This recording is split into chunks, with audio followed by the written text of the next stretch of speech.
Man, welcome to another episode of I'm Trying and True.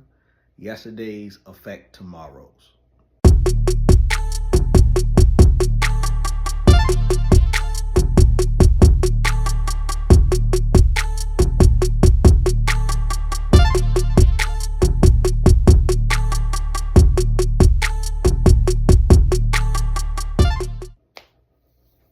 So look, check it out, man. Welcome again.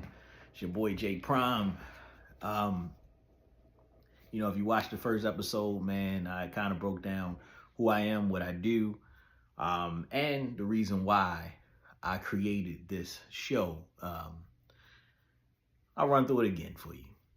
J Prime, man, I'm a DJ, full-time father, PRP counselor, have a carpet cleaning business, and I also have a nonprofit, man. I don't think I mentioned that in the first episode, but I have a nonprofit that I'm starting to get some legs up under it.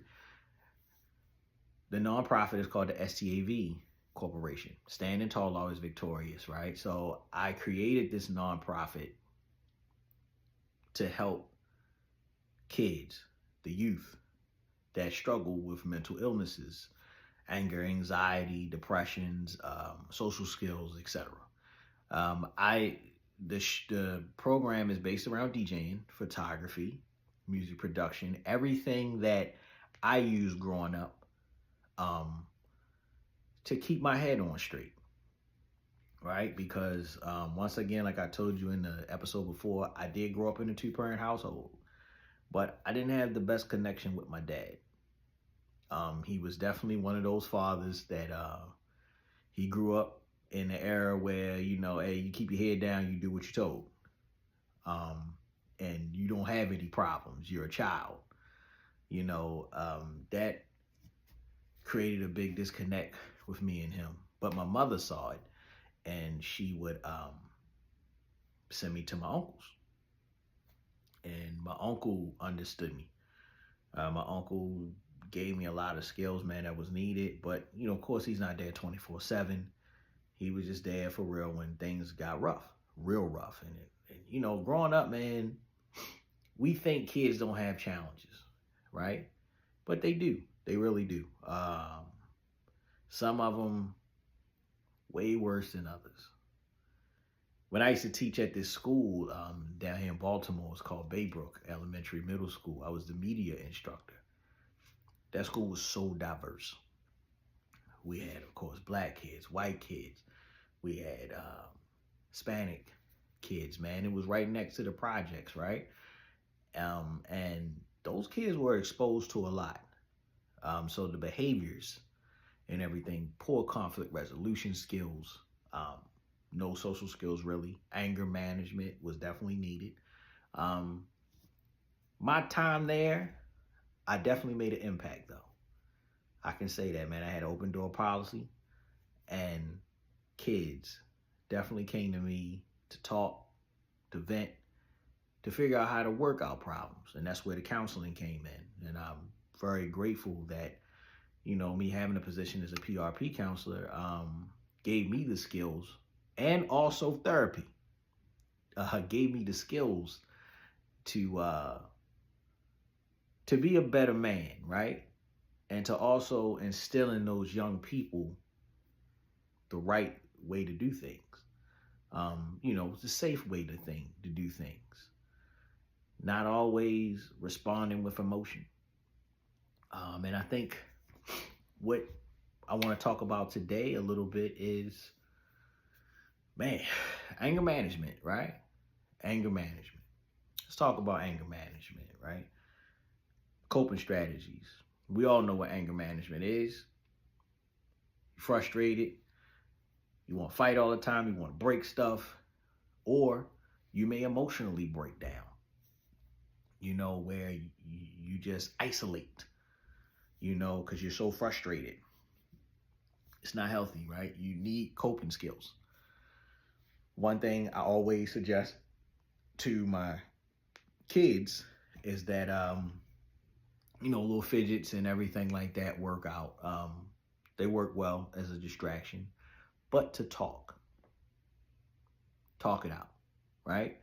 As parents, when you raising your kids, you tell your kids, hey, what happened? Talk about it. If you don't say nothing, I can't do nothing about it. And bam, bam, bam, you need to talk about it. Don't bottle it in. Now, we give a lot of that advice to our kids, but we don't even do it ourselves. We have problems in our relationships with our day to day, but we'll bottle it up and we feel like, hey, we can handle it, and we can. And we don't realize that actually filters into um, our parenting, our relationships. And right now, I'm not just speaking to fathers; I'm speaking to everybody, male and female. Um, so anger management, man, is a must. How we respond to things is very important. We should not be wanting to respond to things with these or with this. You know what I'm saying? Because both of them is going to have consequences, right? As the subtitle says, and I'm trying and true, yesterday's affect tomorrow's. So what you do, your action, the way you respond to adversity, challenges, or whatever pissed you off will affect your tomorrow. That's plain and simple, cut and dry. Something pisses you off, you need to tap into your coping skills, your coping strategies, right? You can walk away from things. You got a split second to make decisions. A split second. That split second, that decision that you make can affect your future in a good way or a bad way. Now, we're parents. We want to be around for our kids. So you don't want to do something that's going to give you jail time, or you don't want to do something that is going to affect the outlook, the perception of your kids. Because what you do, they're going to feel like they can do. PRP counselor, the director of the company, she always said this: a lot is taught, but a lot is caught. Right? So we can teach, conversations, communication, tell your kids or a young person that follows you what to do, but it's nothing like seeing it in action, right? It's nothing like seeing it in action. So, and I understand some things, man, sometimes we are backed into a corner where we may have to respond a certain way, even though, we'll consider it justifiable. But there's always a way out, man. And it doesn't always have to be violent. That is conflict resolution. And they go hand in hand, man. Anger management and conflict resolution right there with each other. Because if you can manage your anger, you can calm down, you can analyze how to resolve this conflict.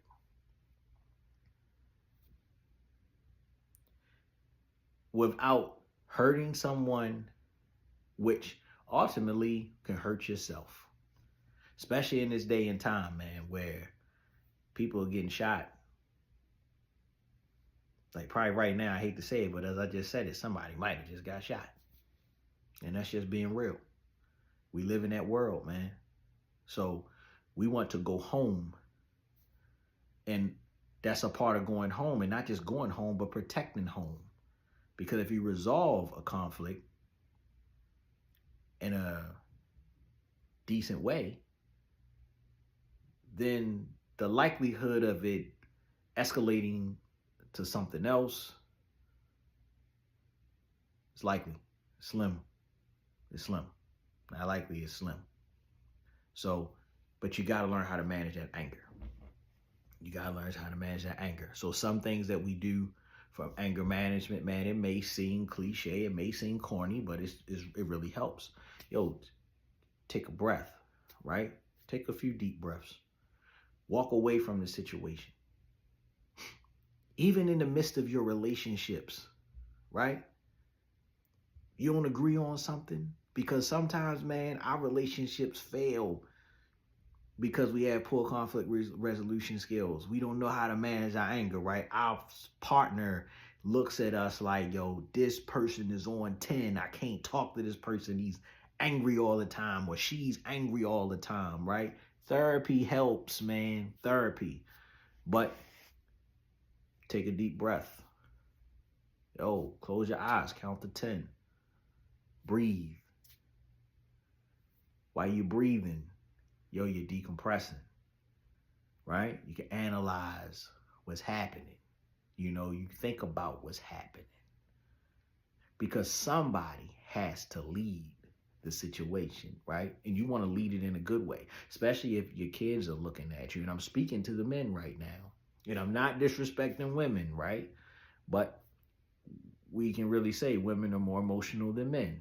That is, I'm not saying anything disrespectful. That is what it is. So as a man, yo, we got to lead, right? Take that breath. Analyze what's happening. You got to do it with your kids too, right? You got to do it with your kids, because you don't want to just be beating on your kids because they're doing kid stuff and you're getting frustrated and you don't know how to manage your anger, right? You may got to walk into your bedroom, you know, take a break, yo, process it. You know, breathing is important, man. Breathing is very, very important. Breathing, exercise, man, for real. Like, you got to bring that anger out. Yo, do some push-ups. Yo, real talk. Do some push-ups. You know, take a walk if you can. Take a walk if you can. You know, if the kids aren't there, or, you know, whatever your situation is, if you can find, you gotta identify outlet, right? Tap into things that you really enjoy doing, that are safe, that are not too much time consuming, because you have to resolve this situation, right? You may not have all day. You may not have but 2 days. You may not have a week. Resolve. You know, you got to resolve the situation. Find outlets. Push-ups, taking breaths, taking a walk. Man, I'm telling you, jog.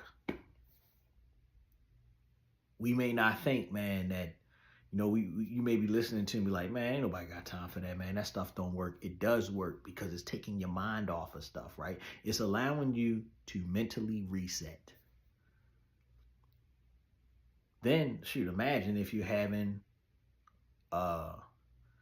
you and your lady having a dispute. Yo, you removing yourself from the situation to take that break. Yo, to give you clarity. Man, it allow you to process what's happening, man. You can focus. You can think. You can get to the root of the problem. You know, you should be able to identify, or at least start working the steps to identify what the issues is. You know, if it's, say, with your lady, or, you know, with your kids. And also, what it's going to do is, especially with your kids, you can hear them out. You can understand them. You'll be able to connect, because you'll be able to identify when you may have went through the same thing, you know. And that is one of the greatest things, man, I think, for parents. You know, I understand that, you know, as parents, we say, you know, I'm not your friend. You know, I'm your parent. But that conditioning, in my opinion, ain't always the right thing. And the reason why I say that is because remember, when this kid is born, you're everything to this kid. You know, they fall, scrape their knee, they're crying, you consoling them, you kissing the boo boo, you know, making them feel better. You're telling them to talk to you. Let me know what's going on. Tell me your problem. Like, you're connecting with your kid, but then as they get older, you want to stop that. That makes no sense. Not to me. So you break the connection, right? But that's another conversation for another episode. So we'll stay on anger management and conflict resolution. Yes, you need to use your coping skills. Real talk. Use your coping skills. It'll help you. Trust me, it's going to help you in life. And not just in your relationships, man. It's going to help you at work, whatever type of work you do. Everything. How to deal with people. Everything. You know, manage your anger. Manage your anger. Also, conflict resolution. Yo, we have to. That is important.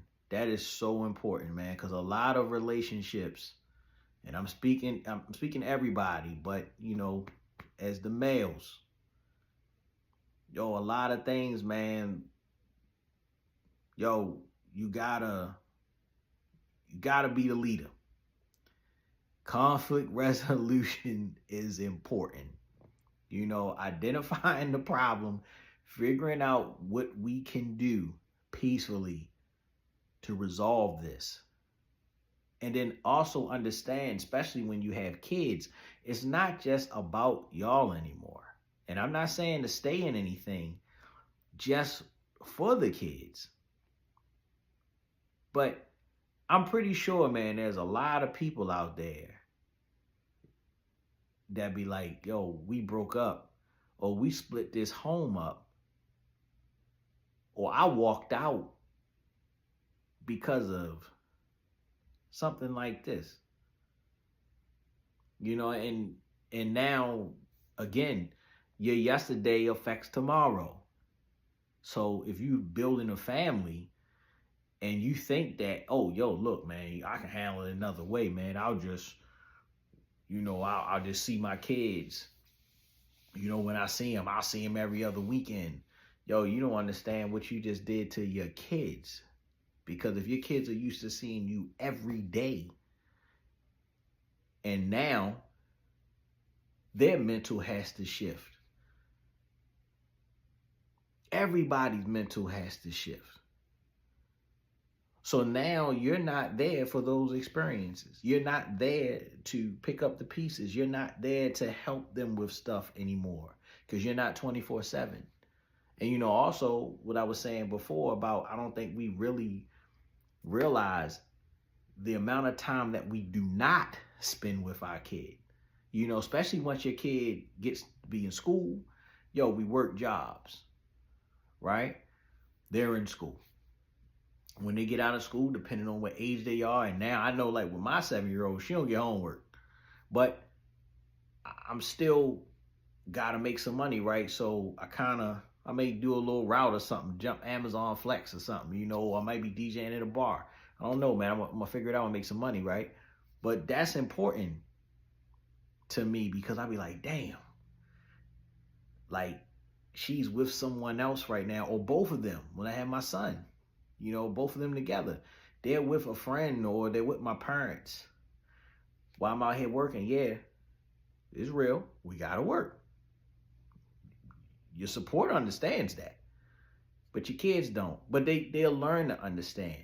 But you gotta take the time, right? So again, we don't really identify how much time we're not spending. So just say that you work a regular job, right? They in school. As soon as they get home from school, if they do or they do not have homework, guess what happens? You still have to come in here. You gotta prepare dinner, right? You should be teaching your kids something. So you should be reviewing what they were going on with the day while they were in school. What did you learn today? You know, now that's important. You're spending time, right? But then if they're young, that time is less because dinner got to be made. So I can't give you undivided attention. So dinner has to be made. Once we eat dinner, yo, we gotta start getting you ready for bed. Cause you gotta be in bed at a decent hour to get your rest. Especially depends on what time they get up for school, what time you gotta get up for work. So then the weekend comes, right? Say you have one of those situations where let's see, the weekend comes, they with the grandparents. Or they're with the other parent, right? For the weekend. Which is out of your control. So you don't know what they're doing, but your downtime, there is their downtime, right? Y'all should be sharing downtime. That's when you can really focus in on giving your kid more skills. Or, just sitting down, understanding their thought process. Watch a movie with them. Take a walk with them. Take a drive. If it's cold outside, man, look.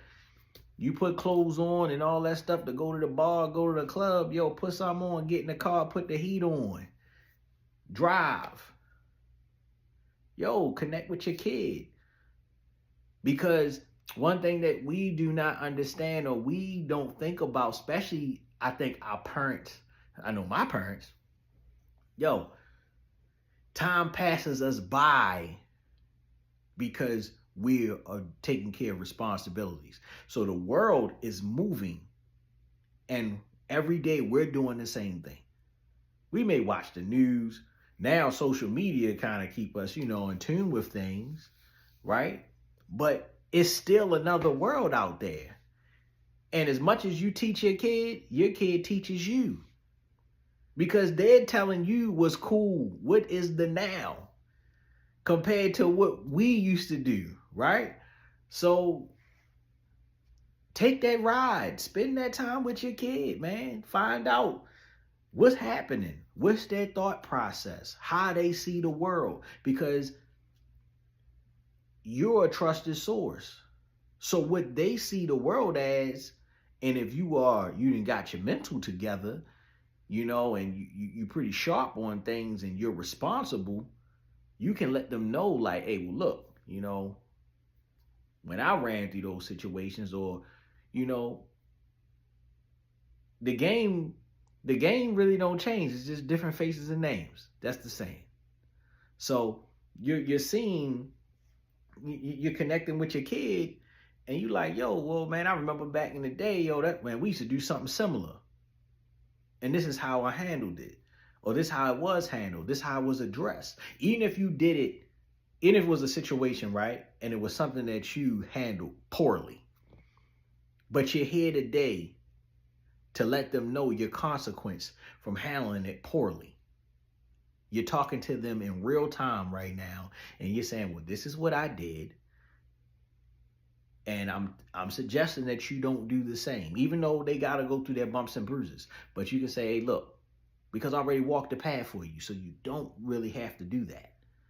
You know what I mean? And that goes on so many levels. So connect with your kids, man. Spend that time. Your downtime is their downtime. Utilize it. I ain't saying you don't have to spend all day. But spend those hours with them. Take them out to eat, man. Like me and my oldest, told her she's 22, psychiatrist. Going to school to be a psychiatrist. Once a month. And I've been slacking because of work, money, and stuff like that, real life. But we communicate. No matter what, when she was growing up, we were, me and her mother split. I had her when I was young. I was 19.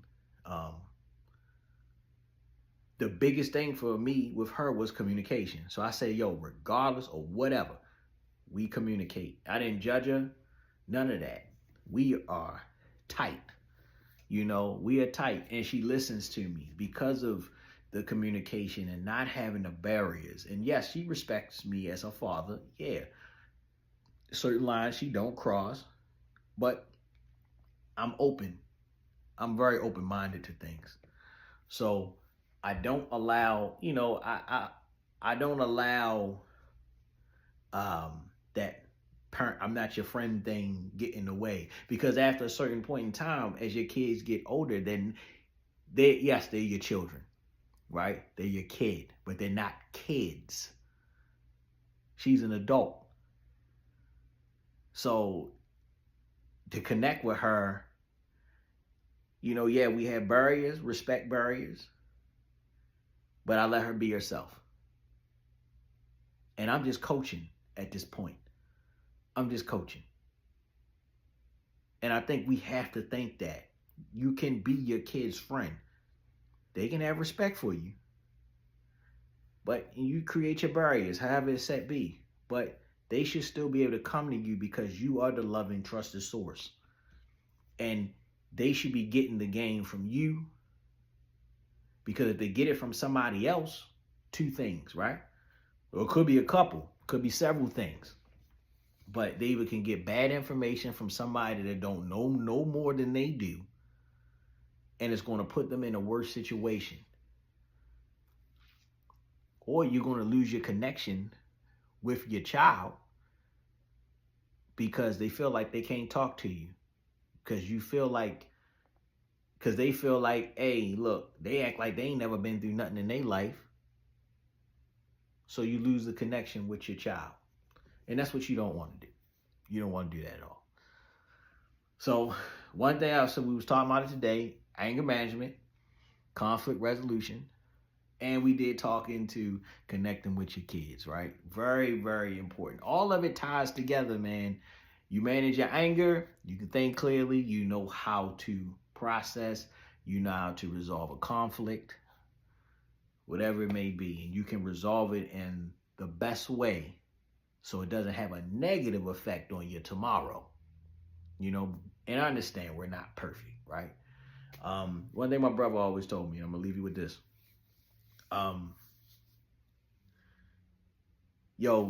Breaking points, right? You hear this a lot. People with angry moments, poor conflict resolution, right? I had a breaking point.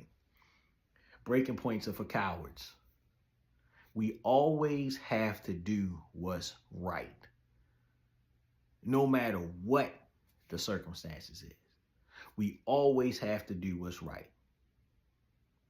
If it hurts your pride, if it hurts your ego, we always have to do what's right. Because if we don't do what's right, it can have a real severe consequence that will not just impact you, will impact the people around you. So, I get it. We may not always want to turn the other cheek with certain situations. I get it, and I totally get it. Totally get it. I'm not saying that every situation is going to be like, it's going to be very easy, or you got many options, but you should always try to take the high road and always try to do what's right for you and the people around you. So once again, thanks for tuning in, man. It's your boy J Prime. I'm trying and true. Yesterday's affect tomorrow's. See you next time.